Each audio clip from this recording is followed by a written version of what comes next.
juga jadi saksi, habis sholat subuh ngeliat langsung tuh Ya. nggak gerak dia nyariin motornya mana hilang. Kita bingung mau bantuinnya, ya Allah kurang ajar banget yang maling ya. Ayo tuh. Ini mudah-mudahan dapat peringatan langsung mudah-mudahan karena di tempat tempat ibadah ya. Baik, Iya. kita lupakan itu dulu. Baik, setiap ujian pasti ujung-ujungnya semua menasehati untuk bersabar.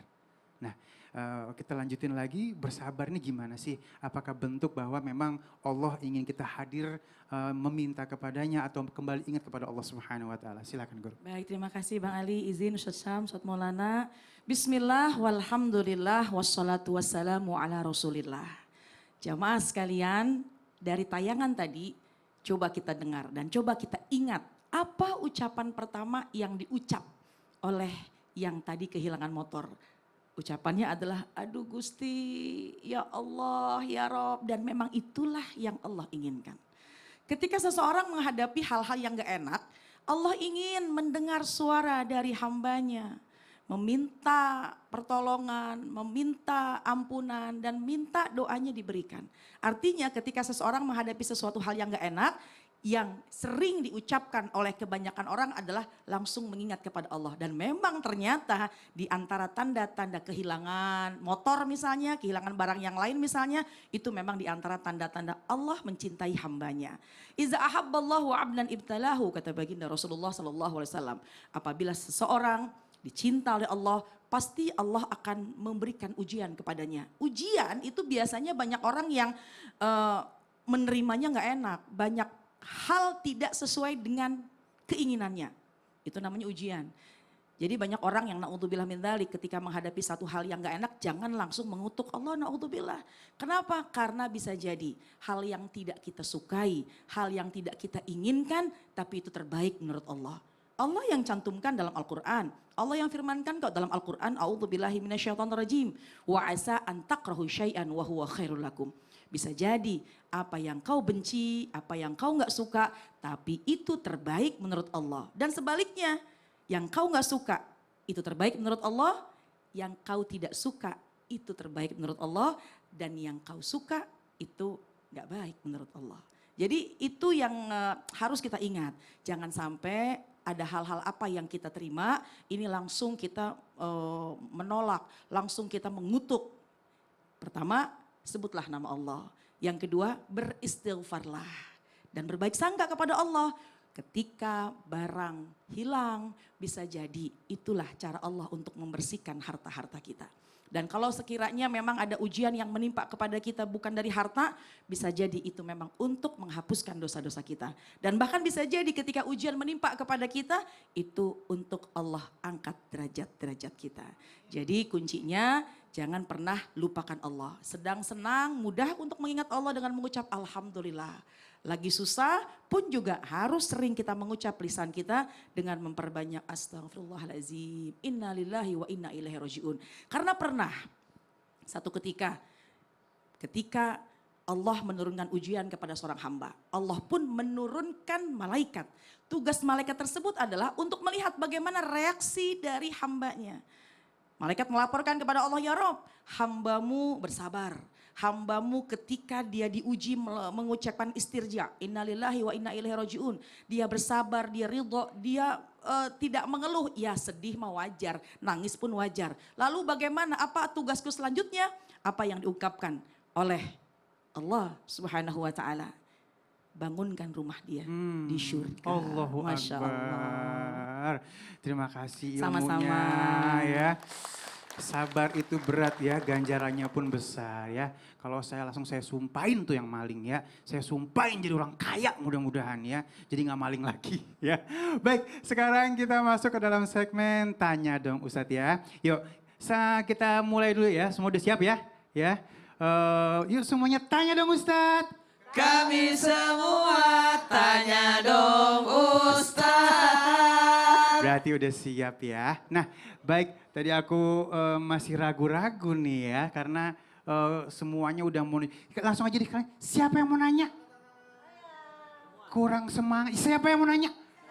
Nah ini aja ini yang di atas dulu ya. Ini mungkin masih perjalanan 4 jam ya, jadi masih pada capek katanya. Ada kemarinya ya. Baik, silakan, namanya siapa, tinggalnya di mana, majelis taklimnya? Assalamualaikum warahmatullahi wabarakatuh. Waalaikumsalam warahmatullahi wabarakatuh. Perkenalkan, nama saya Ajica, Majelis Aziza. Taklim Masjid Tarbiyah Pinrang, Kabupaten Pinrang, Sulawesi Selatan. Tepuk tangan dulu. Mau bertanya ke Ustadz Maulana. Oke. Oke. Haji Ica. Iya. Bingung kan digituin. Grogi. Grogi, iya. Ayo pertanyaannya silahkan. Katanya ketika Allah rindu kepada kita, salah satunya dia memberikan teguran agar kita selalu ingat akan kesalahan kita. Memang benar ya Pak Ustadz? Oke, terima kasih. Terima kasih. Assalamualaikum warahmatullahi wabarakatuh. Waalaikumsalam warahmatullahi wabarakatuh. Berbuat salah langsung ingat, berbuat salah langsung ingat, berbuat salah langsung ingat gitu. Ya, mungkin ditegur. Ya. Ditegur langsung. Ditegur. Ya, ditegur ya. Silakan Ditegur. Guru. Baik, izin Ustaz Sanada, Ustaz Sams, dan semuanya jamaah yang lagi nonton. Dengarkan baik-baik.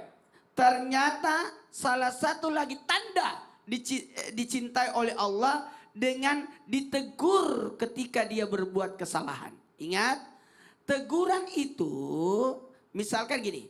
Kalau ada orang dipanggil-panggil tidak nyaut, maka diambilkan batu untuk dilemparkan sehingga dia balik. Jadi teguran itu macam-macam. Ada teguran keras, ada teguran ringan. Mohon maaf tanpa menggurui. Kalau ada orang masih ditegur, berarti masih dicintai itu. Yes. Tapi kalau orang sudah tidak ditegur-tegur, siapa lagi didiemin, berarti tidak dicintai. Jadi jangan takut dan jangan berburuk sangka. Ketika kita dapat teguran, bisa jadi itu tanda Allah cinta sama kita dengan adanya teguran yang membuat Allah rindu kepada kita. Karena sesungguhnya Allah Subhanahu wa taala berfirman dalam satu hadis, disebutkan berarti ini hadis kursi, jikalau aku menguji hambaku dengan dua yang dicintainya, kemudian dia bersabar, maka aku akan mengganti keduanya untuknya surga. Allahu Akbar. Makanya bersyukurlah ketika masih ditegur. Teguran ini mengantarkan kita untuk sadar. Sehingga ada orang mengakui kesalahan, tapi ada orang tidak merasa berbuat salah. Ini yang bahaya. Makanya salah satu bentuk taubat syaratnya adalah pengakuan. Kesadaran untuk mengetahui. Makanya ada doa, ya Allah kasihlah aku petunjuk agar aku bisa mengetahui yang baik itu baik, yang buruk itu buruk. Supaya kita bisa membedakan. Ketika ada orang tidak bisa membedakan, berarti itu susah untuk bisa mendapatkan jalur untuk taubat. Apalagi rindu kepada Allah. Makanya bersyukurlah kalau masih ditegur. Sekali lagi, kalau masih ditegur. Iya, langsung sakit. Iya, mohon maaf tadi Ada ibu-ibu tegur-tegur benda saya, yang- tapi saya tidak nolek-nolek. Beda itu karena tegurannya. kita mau salat ya. Iya, itu beda lagi tegurannya. Nanti salat dulu. Tepuk tangan dulu yuk. Baik ya, siapa lagi yang mau nanya? Masih nggak semangat ngasih. Lagi ya. Oke, siapa yang mau nanya? Yang ini. Oke, siap. Silakan Umi. Ya Allah, cincinnya bagus banget ya. Bismillahirrahmanirrahim. Assalamualaikum warahmatullahi wabarakatuh. Pak Ustadz. Waalaikumsalam. Tanya dong Pak Ustadz. Iya, silakan. Nama saya Haja Suhaina dari Majelis Taklim Kabupaten Tarbiyah, Kabupaten Pinrang, Sulawesi Selatan. Tepuk tangan dulu. Yuk. Saya mau bertanya kepada Pak Ustadz Sam. Iya Bu Izin Haji. bertanya. Nah gitu Mai. Ini tadi Iya. kan membahas mengenai rindu Iya. Allah. Ini ada, apakah tanda rindu Allah itu kepada seseorang yang membuat kita gelisah atas perbuatan-perbuatan yang telah kita lakukan? Lalu apakah tanda itu merupakan amalan-amalan kita belum sempurna? Oke. Begitu Pak Ustadz. Wassalamualaikum warahmatullahi wabarakatuh. Assalamualaikum warahmatullahi wabarakatuh. Gelisah, amalan, maafin. Ya. Gelisah akan amalannya, Amalannya. apakah itu tanda Allah sedang rindu Kepada kepadanya? kita. Jadi mungkin ada amalan yang biasa dilakukan tapi enggak tiba-tiba atau gimana gitu ya. Atau ada yang kurang atau seperti apa Guru, silakan. Baik, bismillahirrahmanirrahim. Tabi guruku Ustadz Maulana, Ustadz Zanada, Bang Ali, jamaah di studio, jamaah di rumah. Al-Quran surah Al-Hasyr ayat 18-19. أعوذ بالله من الشيطان الرجيم يا أيها الذين آمنوا اتقوا نفس ما قدمت لغد ولتنظر نفس ما قدمت لغد واتقوا الله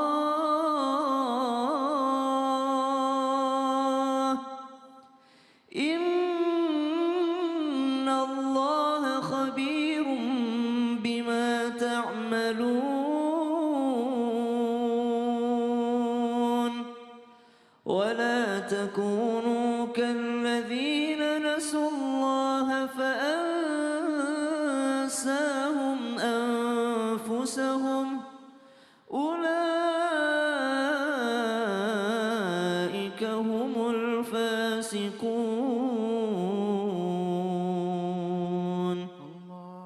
Wahai orang-orang yang beriman, bertakwalah kepada Allah dan perhatikan dengan amat teliti tentang amalmu, tentang dirimu, tentang apa yang akan engkau persiapkan di esok hari, bekalmu hari ini, yaitu amalan-amalan yang tadi ditanyakan.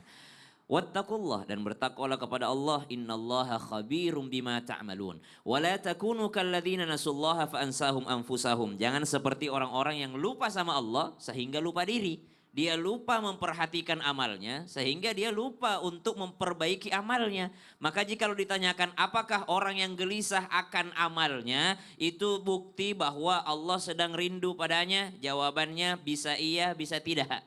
Lalu bagaimana caranya agar tidak gelisah? Satu, perbaiki amal kita sesuai dengan syariat dulu. Oh, Nabi bilang, "Shallu kama ra'aitumuni usolli." Salatlah seperti melihatku salat. Udah benar belum salat kita ini? Udah sesuai belum dengan Nabi salat seperti apa? Kalau sudah sesuai, maka kegelisahan itu hilang. Tapi muncul kegelisahan yang baru. Secara fikih bagus. Wih, baca Qur'annya sudah bagus. Rukuknya sudah sempurna, sujudnya sudah sempurna, semua sunnah-sunnah dilakukan. Lalu harus gelisah, apalagi orang tersebut harus gelisah tentang diterima gak tidak ini.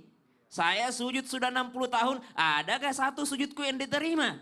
Ada enggak amalku yang diterima? Makanya Nabi Ibrahim alaihissalam bersama dengan Nabi Ismail alaihissalam setelah membangun Ka'bah lalu sholat 1000 rakaat setiap sudutnya, rukun Hajar Aswad, rukun Yamani, rukun Syami, rukun Iraki, 1000 rakaat setiap tiangnya, setiap sujudnya. Lalu Nabi Ibrahim berdoa, Rabbana taqabbal minna. Ya Allah, kodong saya sudah bangun ini Ka'bah tapi saya tidak tahu diterima atau tidak. Sholatku diterima atau tidak. Saya gelisah, mudah-mudahan engkau terima daripada amalku. Berarti orang yang senantiasa memikirkan diterima atau tidak amalnya, itu adalah orang yang dirindukan sama Allah Subhanahu wa taala. Ada seorang ulama di Yaman mengatakan, kalau seandainya ada satu saja sujudku yang saya tahu ini diterima sama Allah, maka aku traktir satu kampung ini 1 minggu. Allahu Akbar. Saking kita tidak taunya ini diterima Iya, atau tidak ke amal kita. betul. Maka orang senantiasa memperhatikan amalnya, ya Allah mudah-mudahan diterima, gelisah karena belum tahu diterima atau tidak amal tersebut. Sehingga dirinya tidak sombong dengan amal-amalnya. Yes, betul banget. Tepuk tangan dulu yuk. Siap. Mantap ya. Baik, udah tambah jelas dan sekarang kita kasih kembali ya untuk bertanya yang sebelah kiri apa sebelah kanan lagi nih. Siapa yang mau nanya? Ini kenceng tapi yang ini goyang nih. Oh, yang ini aja ya. Baik yang oke. Baik, silakan. Terima kasih. Assalamualaikum warahmatullahi wabarakatuh. Waalaikumsalam warahmatullahi wabarakatuh. Tanya Ustadz, tapi saya mau bertanya kepada Ustazah Nada. Siap, Oh, siap, ya. siap. Nama saya Freddy, saya dari Majelis Taklim Tarbiyah Kabupaten Pindrang, Sulawesi Selatan. Tepuk Iya. tangan dulu yuk. 4 jam tadi. Masya Allah. Iya Ustadz. Ya. Ustazah, orang itu kan ada yang bisa hidup sendiri. Kadang-kadang dia memang hidupnya suka sendiri, melakukan segala sesuatu itu sendiri gitu. Nah, apakah itu tanda dia nggak dirindukan sama Allah? Berarti orang yang mandiri itu nggak dirinduin sama Allah dong. Ini mohon penjelasannya Ustazah. Terima kasih. Oke, jomblo gitu ya, nggak dapet pasangan hidupnya. Maksudnya biar dia fokus sama Allah aja atau gimana gitu ya. Baik, ini kayaknya Ustazah belum terangin nih, silakan. Apakah jombloan dan jomblowati sejati itu tidak dirindu oleh Allah? Gitu kan? Iya. Masya Allah. Baik, saya jawab insya Allah. Terima kasih Bang Ali dan Iya. Ustaz Syamsul Maulana izin. Bismillah, walhamdulillah, wassalatu wassalamu ala rasulillah. Ketika kemandirian, kesendirian ada pada jiwa seseorang, apakah itu tanda-tanda Allah tidak merindukannya? Sesungguhnya di dalam Islam. Bahkan kita menyadari ketika seseorang punya sifat mandiri itu bagus. Dia tidak ketergantungan kepada orang lain dan dia bisa menikmati dari hasil jerih payahnya sendiri. Dan ternyata di dalam Islam pernah disabdakan oleh baginda Rasulullah Sallallahu Alaihi Wasallam, Innama atyabar rajulu min kasbihi. Sesungguhnya yang paling atyab, yang paling baik, yang paling bagus, yang paling indah, yang paling baik kata Nabi, ma'akal rajulu min kasbihi. Apa yang orang makan itu dari hasil jerih payahnya sendiri. Bukan dari minta-minta orang lain, bukan dari pemberian orang lain, tapi itu atyabu ma'akal rajulu. Yang paling toyib, yang paling baik adalah dia bekerja, jerih payahnya sendiri, keringatnya sendiri, dan ia makan dari hasil jerih payahnya sendiri. Dan bukankah itu adalah sebuah kemandirian? Ternyata di dalam Islam pun juga sangat dianjurkan apabila seseorang memiliki sifat kemandirian. Akan tetapi ada kalanya jangan sampai manusia apabila punya sifat yang mandiri akhirnya dia lupa kepada Allah. Ingat ya, ketika ada kemandirian ini itu pun juga ujian. Ujian apakah dia merasa dirinya mampu tanpa orang lain? Dan sifat mandiri ini apakah membuat dia naudzubillah min dzalik tambah sombong, tidak membutuhkan orang lain? Karena sesungguhnya kalaupun memang dia tidak membutuhkan orang lain, pasti satu masa dia membutuhkan bantuan orang lain. Karena kan kita makhluk sosial.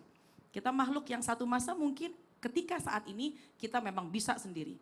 Tapi satu masa pasti kita akan membutuhkan orang lain. Yang paling cepat adalah yang paling mudah kita ingat ketika kita sakit. Ketika kita meninggal dunia, apakah kita bisa masuk langsung ke dalam kubur? Tentu enggak.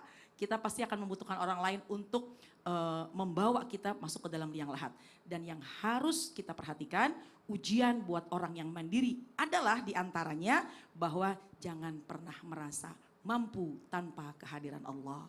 Allah ada untuk memberikan pertolongan buat kita. Dan kita mampu, kita bisa sendiri itu karena Allah yang memampukan. La haula wala quwata illa billah.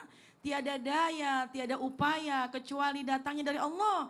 Wahai manusia, mungkin kita mengintrospeksi diri di tahun 2024 ini yang saat lagi kita akan memasuki bulan Ramadan. Begitu banyak kemampuan yang bisa kita lakukan. Tapi ingatlah, apapun keadaannya kita lemah di hadapan Allah.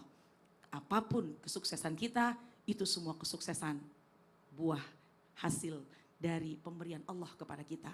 Jadi ketika seorang mandiri itu justru ujian buat kita. Jangan sampai akhirnya kita merasa mampu, ingat loh semua itu izin daripada Allah. Jadi meskipun kita mandiri tetap pertama kita ucapkan Masya Allah tabarakallah. Allah memberikan ini semuanya. Kami mampu sendiri, kami bisa sendiri, alhamdulillah.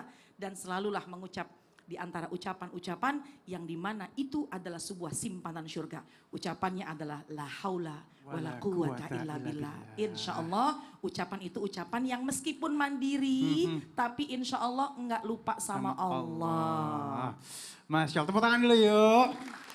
Baik pas jomblo sendiri dekat sama Allah, pas dikasih pasangan, jadi lupa sama Allah, ini bahaya ya. Nah kadang-kadang kita diuji juga melalui pasangan-pasangan hidup kita ya.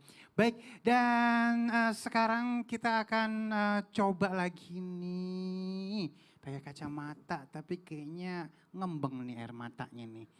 Aduh adik apa sih Bu? Iya kenapa? Dizolimin sama lakinya. Assalamualaikum warahmatullahi wabarakatuh. Waalaikumsalam. Saya mau bertanya, Iya. Ban Ali. Dari tadi ngucek mata mulu. Iya. Iya nanya apa? Apakah saya ini sudah Nangis lagi nih. Apa Ki? Tadi dulu sebenarnya nangis kayak gitu, sedih banget itu. Agak Ki. Kenapa Ki? Iya. begini Pak Ustaz? Iya. Saya sudah lebih 10 tahun ditinggal sama suami. Aduh. Udah, kita bahasnya habis ini mendingan ya. Iya, dia 10 tahun, saya 5 tahun. Ya Allah. Oh Bang Ali Beda-beda pantes. tipis ya.